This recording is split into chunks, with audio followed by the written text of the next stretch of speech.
Get right into it, yo. My last video, I showed a lot of love. I appreciate that. And there was a comment that was made. What up? Mm-mm.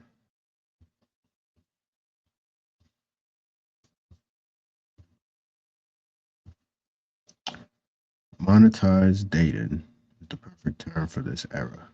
It's sad. Just prostitutes. And I responded, feminism freed men from marriage. Number one, I did not come up with that term monetized data market. That is a Coach Greg Adams terminology. You want more about that? Let's go to free agent lifestyle. Now, what he said was very interested. They're just prostitutes. I'm here to propose maybe that's always been the case. Or at least the case has been well known for quite some time now. It's the article, yeah. So we're gonna go back in time a little bit. No, we won't go to Rome. We'll stay here in America. You ain't even gotta worry about that. But as y'all know, I didn't introduce myself. George, honestylieshere.com. Always lying about something, right? Like, I have this presentation ready. I did not. Okay. It's from my heritage blog by Naima and Danielle. Shout out to y'all. Illegally attractive 1920s flappers as described in newspapers of their time. Get into, hold on, make sure I can see this, Jamal. Yeah, I kind of can see it. Flappers were young women in the 1920s who challenged traditional norms and embraced a new modern lifestyle. They were known for their short dresses or skirts, bobbed hair, the big chop. You married, your wife does this. That's all I'm going to say. And carefree attitude, embodying the spirit of the roaring 20s, a time of great social and cultural change in the United States post World War I. The loose fitted, knee length dresses were a stark contrast to the long flowing gowns of previous generations. The bobbed hair was considered scandalous at the time. These young women, in freeing themselves from traditional constraints, aka being in these streets, threw away more than the stifling corsets. Flappers adopted an independent lifestyle, dancing to Charleston. At last, the loose dresses were allowed them to really dance. Smoking cigarettes. Oh, yeah. And drinking in public. Attending jazz clubs and other activities that were considered taboo for women at the time.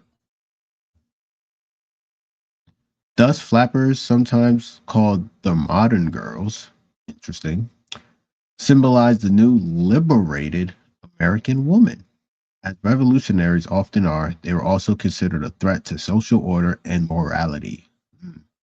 With traditionalist viewpoints disapproving of their modern lifestyle and changing gender roles, accordingly, flappers were also depicted as shallow and materialistic.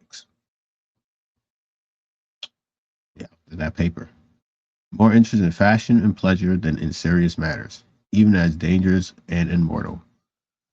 Orgies and trains. In honor of International Women's Day, I don't care about that. The typical flapper. The weekly journal The Miner dedicated its front page in August 1922 to explain what a typical flapper is. You often heard them called that, but did you really understand what it meant? This will straighten you out, the newspaper promised. Under a picture of a flapper, 100% head to foot, no fewer than 13 qualifications of a real flapper were specified. These include flapper curl on forehead. This would probably be baby hair or eyelashes on the forehead today. Exposed bare knees and rolled hose with fancy garter. because it's like leggings. So this article claims that flappers had a uniform. Very interesting what this uniform could have been. A little bit bigger. And that's what she said. Okay.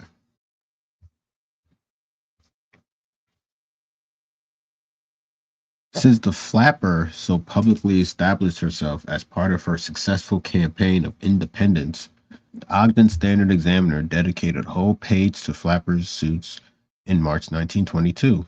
Lady Duff Gordon, a renowned fashion expert, renowned, who shared each week all that is newest and best in styles for well-dressed women, presented flapper suits designed with simplicity and built for a youthful figure.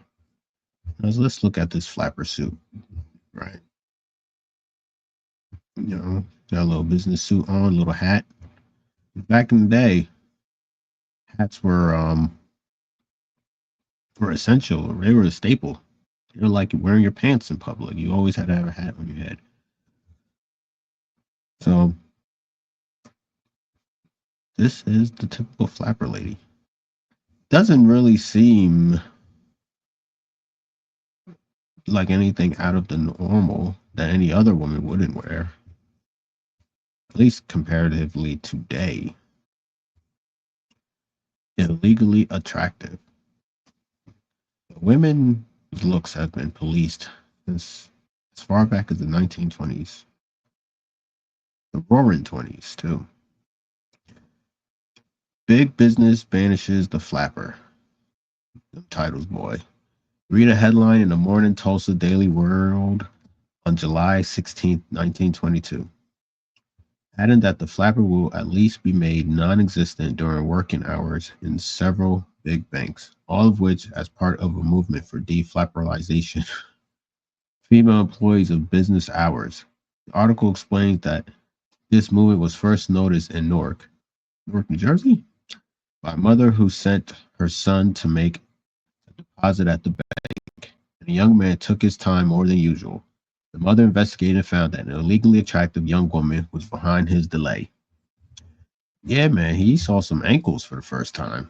And he was like, oh, dang, look at them ankles. Her hair was bobbed, her hidden ears were hung with jade earrings, new low-cut waist allowed certain exciting revelations. Oh, he must have been looking at some titties. It suggested even more. She even wore flat-heeled sports shoes. The way she checked the deposit slips had an insolence. Oh boy, I don't know what that says. Suggestive of new age and new ideas. The young woman who allegedly caused the commotion and imposed restrictions reacted like a true flapper that she couldn't be held responsible for a wandering brain of some weak, widowed mother's boy. Blamed the man. How dare you look at me with my ankles out? She didn't wear that outfit on purpose. A flapper tragedy. Flapperdom was even blamed for the near death of a 17-year-old boy, Harold Galloway, a revolver wound inflicted by a 14-year-old flapper. So that's what's up. The first flapper tragedy was reported by the Ogden Standard Examiner, May 1st, 1922, claiming that the over-sophistication of the modern young girl is to be blamed for the California tragedy in the suburb of Mountain View. This is interesting. 1922, right after World War I, you see the flapper movement is made its way to teenagers or adolescents. And just 20 years later, when we have to go to World War II, women were quite eager to take the role of man. Could it be that this flapper cultural shift encouraged women to have to work? The modern girl was 14-year-old Irene Granstead, who wears her blonde hair bobbed, rolls down her stockings, uses lipstick, and writes poetry, thus qualifies for flapperdom. It ain't take much for ladies to be outed as a hoe. She found herself the central figure of a school day tragedy after accidentally shooting Harold, presented as her sweetheart, during their puppy love quarrel. Irene is quoted as saying, "I didn't intend to shoot him. I thought I could just bluff him." And he grabbed the gun. There was a struggle and it went off. I don't know how. Word to Alec Baldwin.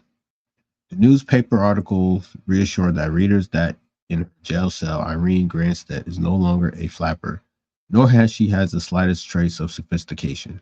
She's only a little girl with eyes red from weeping, heart torn with fear, and a blonde bob, head bowed with grief and shame.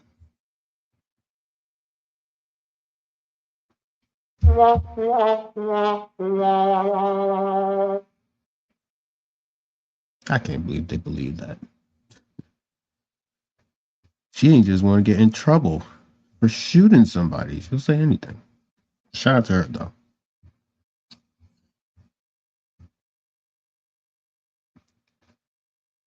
Flapperdom, not a health hazard. Apparently, there were rumors that flappers' clothes endangered women's health. The Plainsville Telegraph investigated the matter in July 1922. Reported that a doctor with 20 years' experience laughed when asked if skimpy clothes would undermine the modern girl's health as far as health is concerned. He revert clear back to Eve's fig leaf without batting an eye. The physician joked. Okay. These are some famous flappers in color. This is how women used to look like before the makeup industry. Crazy. You know, all women kind of look like they daddy with the wig on.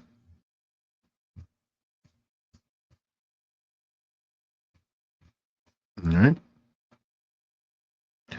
So this flapper movement, fashion, cultural influences,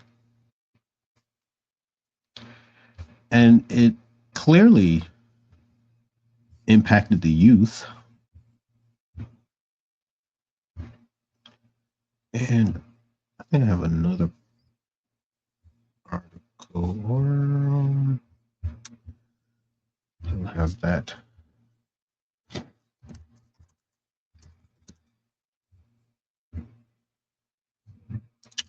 I do have some white women ready to talk about this, though.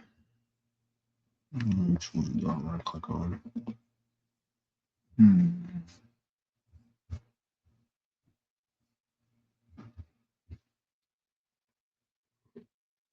Hmm.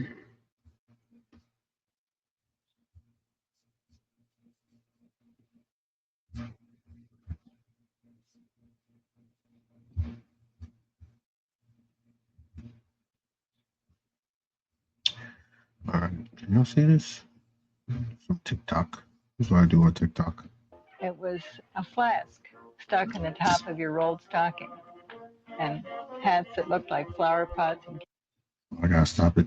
So you see the dance in there, right? Today we would call that twerking. All right.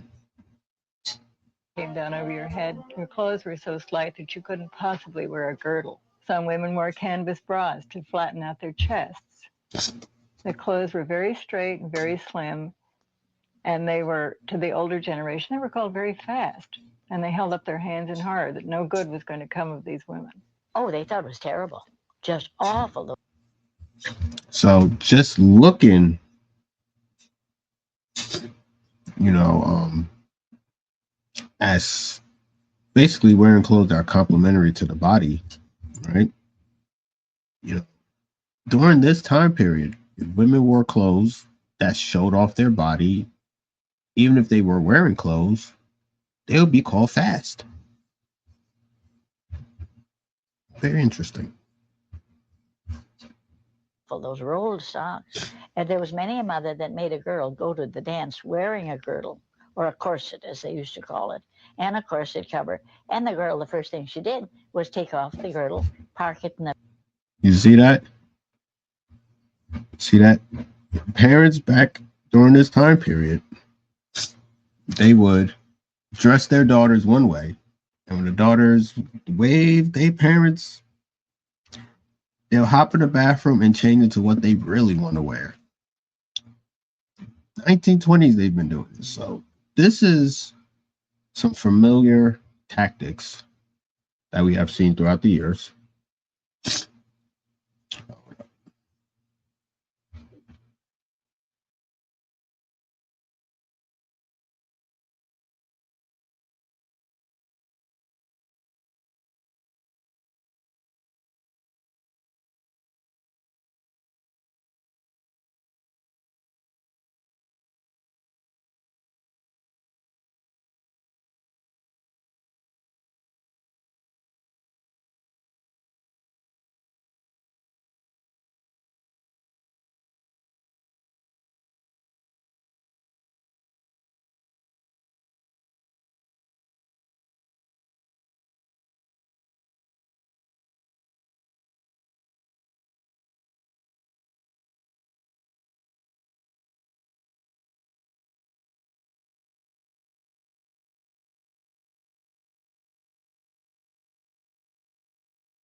in the dressing room with her coat or wrap, whatever she was wearing. And because boys didn't want to dance with girls that had stays that held them in, they liked the soft, squishy feeling that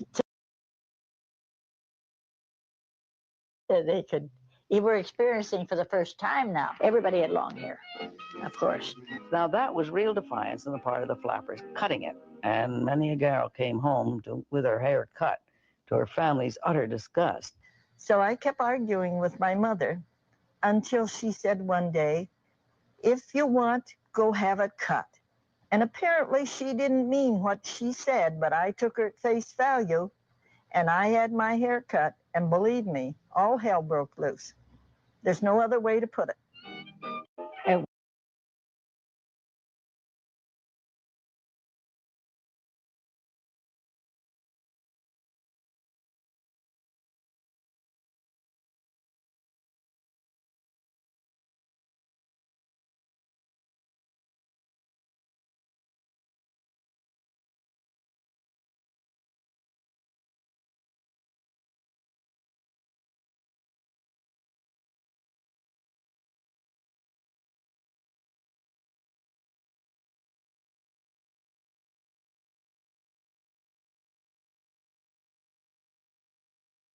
So flapper was a term given to a group of daring, fiercely independent women in the 1920s who wanted to unshackle themselves from old-fashioned expectations and conventions. So they were the embodiment of new, sassy class of feminine womanhood and fully embraced every aspect of their modern lifestyle. From the daring jazz clubs and speakeasies that they frequented to the bobbed hair that they proudly sported, flapper style was often seen as ahead of its time, with many older citizens viewing them as being too frivolous and dangerous. But little did they realize that this influential group of ladies was devoted to the advancements of women's rights, pushing for social, economic, and political freedom while ushering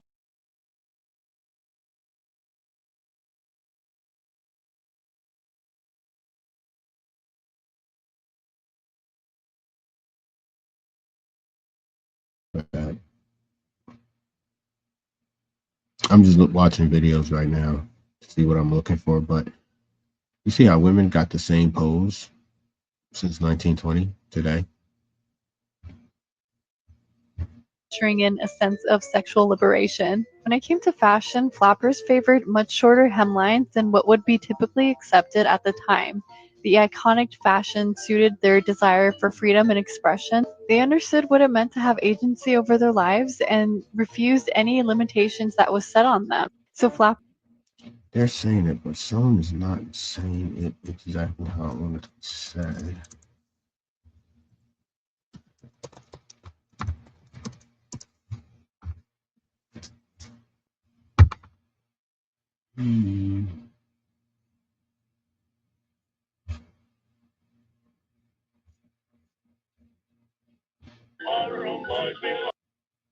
Talk about the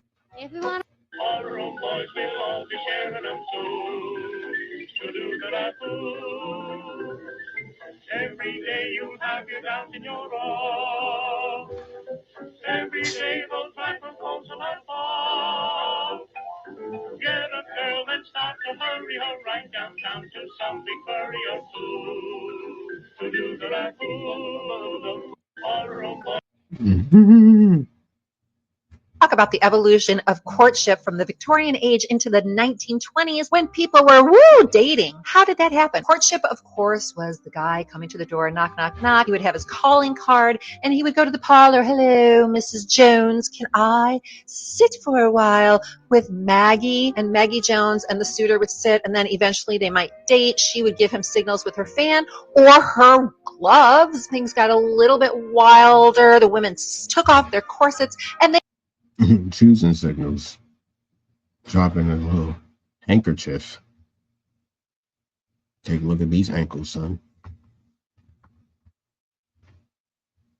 started to wear their flapper dress, and the style was like not as curvaceous. And then they started dating, which means if Maggie Jones saw a guy she liked, she would go on a date with him. Maybe she would even do the Charleston on a table while he was sitting in a chair, the OG lap dance. And then they started to do the worst thing ever. They started to do petting and necking, which meant he would kiss her neck and rub on her. And they would actually kiss. And sometimes things would escalate into Naughtyville. For most women, the goal was marriage. It's just that they wanted to be the one to choose to marry the guy. Talk about the evolution of courtship from You see that? Dates cost money, son. And these are women who had multiple options, as we saw in the prior video. talk about the evolution of courtship from the Victorian age. Here we go. Courtship. She want to pick who she wants to pick, but she got multiple options here, so she gonna sample both, son, because she can. We're all competing. Yeah. If you wanna run away with me, I know a galaxy and I can take you for a ride. I had a premonition. Talk about the evolution of courtship from the Victorian age into the 19th.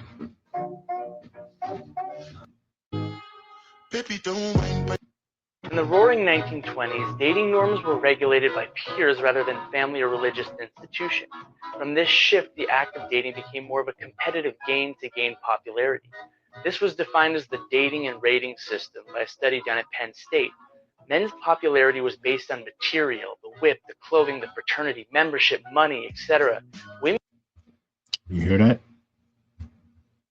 So during the roaring 20s, I don't know if you know this, but this was like an economic boom. And because of the economic boom, you got these flappers. And my man's over here said that men were judged on what they had. All right? Very interesting.